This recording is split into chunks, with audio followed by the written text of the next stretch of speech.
છો બાળકો, આજે આપણે ધોરણ 6ના ભાગ 2ની સ્વાધ્યાયન પોથી જોવાની છે, જેમાં ચિત્રપદાની આપેલી છે 1-2. સૌથી પહેલાં પ્રશ્નમાં અનુલેખન કરવાનું છે. જોઈને તમારે અહીંયા લખવાનું છે. સારા અક્ષરે સંસ્કૃતમાં અનુલેખન આપેલું છે. નીચે આપેલા ચિત્રો ઓળખીને સંસ્કૃતમાં નામ લખવાના છે. પેલું છે ધેનુકા, ત્યાર પછી છે બાલિકા, ત્યાર પછી કાગડો એટલે કે કાકહ, ત્યાર પછી અંકની, ત્યાર પછી કીડી એટલે પીપીલિકા અને તાળું એટલે તાલહ. ત્યાર પછી સંસ્કૃત શબ્દો લખવાના છે ગુજરાતી માટે. તાળું એટલે તાલહ, ઘટહ, મકરહ, મેષહ, પેટિકા, ચટકા, લતા, પુષ્પદાની, બાલિકા અને સ્થાલિકા. જોડકા આપેલા છે. મયુર છે એને મોર સાથે જોડશું, નકુલહ એટલે નોળિયા સાથે જોડશું અને કાકહ એટલે કાગડા સાથે જોડશું. ત્યાર પછી મંડુક એટલે દેડકો અને ધેનુહુ એટલે ગાય. ત્યાર પછી સજીવ અને નિર્જીવ લખવાના છે.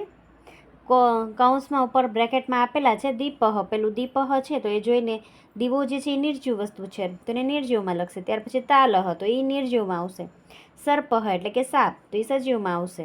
એટલે સજીવમાં આવશે સર્પહ, ચટકા, કાકહ, મકરહ, ગર્ધભહ અને બાલિકા અને બાકીના નિર્જીવમાં આવશે. ઘર વપરાશમાં થતી વસ્તુઓના નામ સંસ્કૃત ભાષામાં લખવાના છે. દીપહ, તાલહ, સ્થાલિકા, ઘટહ, ઘટી, ઉત્પીઠિકા, પેટિકા, ધનમ, દ્રોણી અને પુસ્તકમ.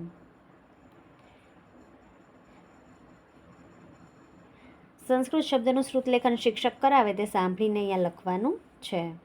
ગર્દભઃ, મકરઃ, નકુલઃ, સર્પઃ, ઉત્પીઠિકા, મયુરઃ, પેટિકા, ઘટી, સ્થાલિકા અને ધેનુઃ. ચિત્રો ઓળખીને સંસ્કૃતમાં નીચે નામ લખવાના છે. ઔકરિકા, વિમાનમ, કરદીપઃ, સંચિકા, દ્રોણી અને શક્ટમ.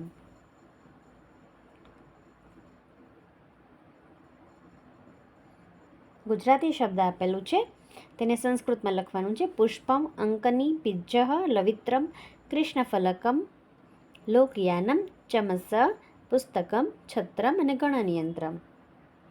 ત્યાર પછી છુપાયેલા શબ્દો જે છે એ શોધવાના છે અને તેના ફરતે રાઉન્ડ કરવાનું છે. લશુનમ, આભૂષણમ, ઉરુકમ, વિમાનમ, ગ્રંથમ, ધનમ, રત્ન, સંચિકા, શિવનિયંત્રમ અને પીપીલિકા.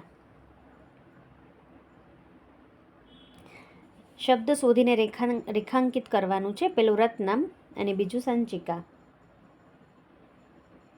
ત્યાર પછી છે સ્વિચ આપેલી છે જેને પિજ્જહ કહેવાય. ત્યાર પછી લવિત્રમ, ત્યાર પછી ગણનયંત્રમ, ત્યાર પછી લશુનમ અને શિવનિયંત્રમ અને આભૂષણમ. ત્યાર પછી જોઈએ